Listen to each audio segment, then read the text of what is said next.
They try to tell me they're not there, that I'm imagining things, but I'm not. They're there all right, always there, living ink blots, lying in wait for my footsteps to cross their scaly backs. Out from the cracks, they crawl, invisible, cloaked in their pitch-black magic, oozing onto the street from festering fissures, looking like nothing more than greasy oil stains spreading across the urban landscape. But there's so much more. It's all on me. I can see them, hear them, smell them, and no one else can. And I hate it. I hate the life I've been forced to live. I'm all alone. I don't want this anymore. I need to find someone else like me, or there's no reason to go on. No more of me to give. I need to know. Can't anyone else see them? Can you see them? I have to know before it's too late. Before I'm gone. For good.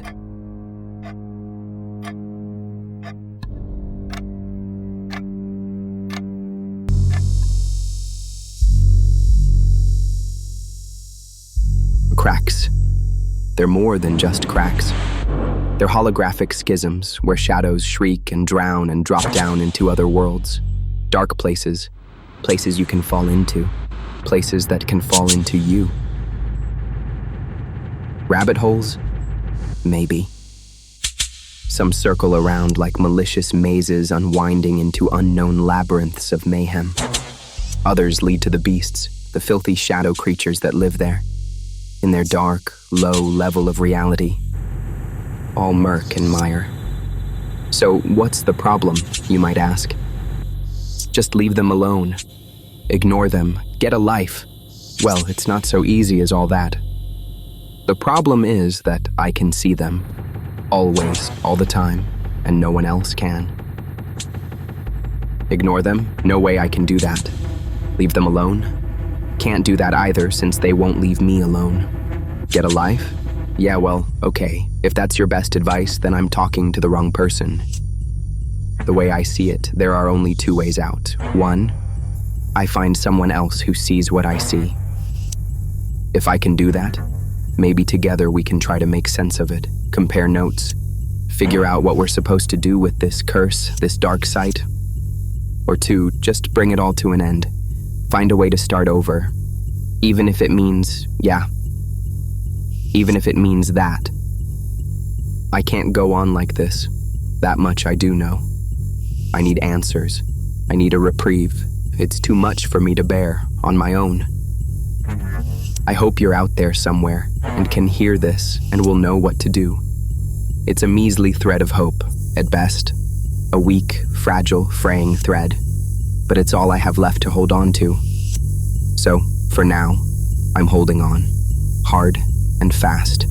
Not letting go. At least not yet. Please, come soon. Come find me.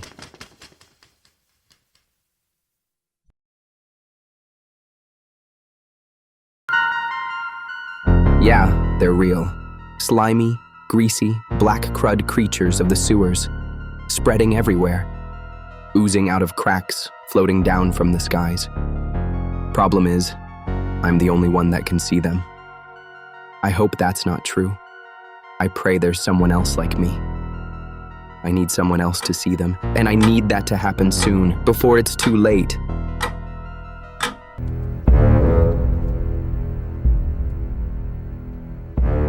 Oh, you don't think they're real? If that's what you think, then they have you fooled. You're walking around blind. Because they're real. Very, very real. Only problem is, I don't know what they are exactly. They're always just out of reach, just beyond my grasp, always lingering in my side-eye vision. Oh, how I'd love to reach out and grab one of them, twist my hands around its vile, slimy well, you get the idea. They're not nice, not even close. They don't belong here, bothering. No, wait, it's more than that. Much more. They're actually invading, breaking into people like breaking and entering. Soul picking is what I call it. It's just like picking a lock to get into an abandoned house or into a broken-down car. And once they get inside, it's almost impossible to get them back out. I'm starting to get some answers. I'll tell you more when I can. So I found out that some people think these things come from the lower astral plane. It's another dimension, but part of our world too. Kind of hard to wrap my head around, so I'll be digging deeper. Others call these things names like Skinwalkers, shadow beings, even demons. But I'm not sure yet if these are the things I'm seeing. There's also thought around the magnetic field of Earth shifting and possible frequency changes too. Things that might be affecting extra-dimensional activity. And CERN, of course, where the Large Hadron Collider is. There's lots of talk about the experiments they do there and how they could be opening up portals to interdimensional realms. And let's not forget the lizards, reptilians that is. Glitch in the Matrix? Maybe. Extraterrestrials? Maybe. There's so much to consider. I've got my work cut out for me. More reading, more research, countless hours of walking among them, trying to get a feel for what they really are, what they're doing here, what they want. I just wish I could talk to someone else who might know more than I do and sees them too. But in the meantime, I guess I'm on my own. So tonight, I'm heading into the astral realms. I'll let you know if something interesting happens.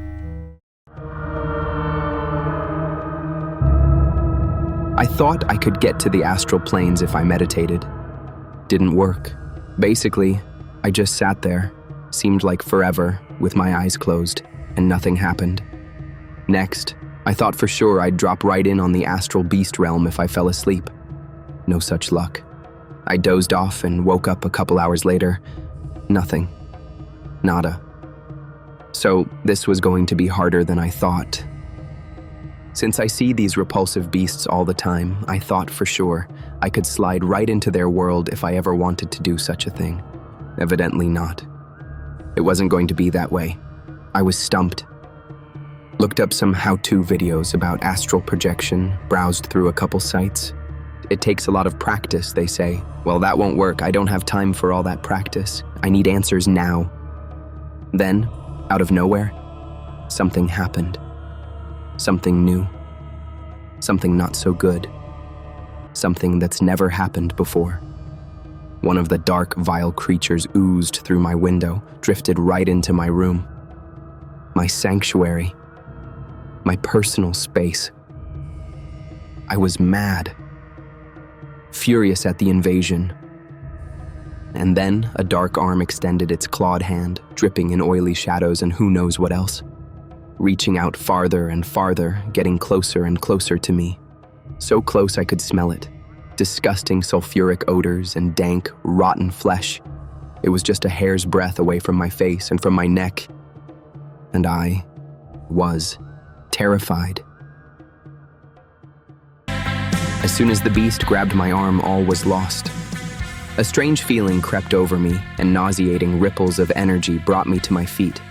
I tried to wrench free, but it was no use. I turned my head, frantically straining to look around to get control. That's when I saw my body lying on the couch. Not a pleasant feeling, I can tell you.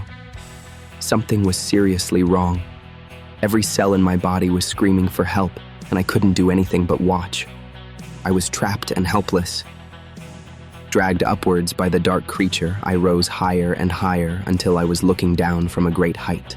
The room, my silent, still body, all far beneath me now, almost out of sight. What was happening? Suddenly, my ears were filled with a loud whooshing sound. Everything was roaring, dizzying. Captive of my horrific host, my new, strange body slid right through the ceiling, rose up into the night's thick darkness, and left the physical me alone and abandoned. Reality hit. No one was coming to rescue me. I was on my own with this ungodly creature, and with no time to adjust to such an invasive abduction, I was swept into a chaotic vortex of swirling energy in spite of all my efforts to resist. It finally dawned on me. I was heading into an astral realm, a place I'd been trying to get to all along. But no, not like this. No, I swore on my life. What had I done?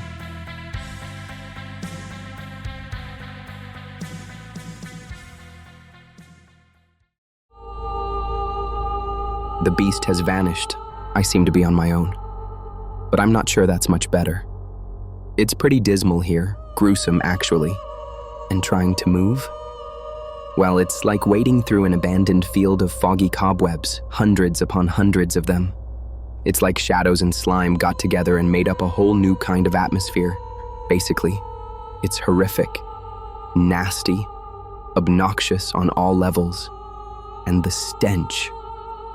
Smells of the worst kind, some I can't even identify. And truthfully, I don't even want to know at this point. Why did I ever think I wanted to come here? I see the creatures in my side vision, just like in real life.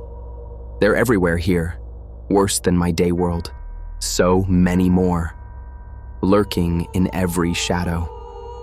But they don't approach me, and I certainly don't want to go to them. What was I thinking? What did I think I could learn from coming here? And worst of all, I have no idea how to get back. No idea. And... wait. What's that? This doesn't look good. A huge creature heading straight for me. Help! Someone help me! My body explodes in terror. I'm trying to scream at the top of my lungs, but no sound comes out. I'm yelling at full throttle now, but all the screams are trapped inside of me, silent and useless. No one can hear me. It's too late. I'm lost.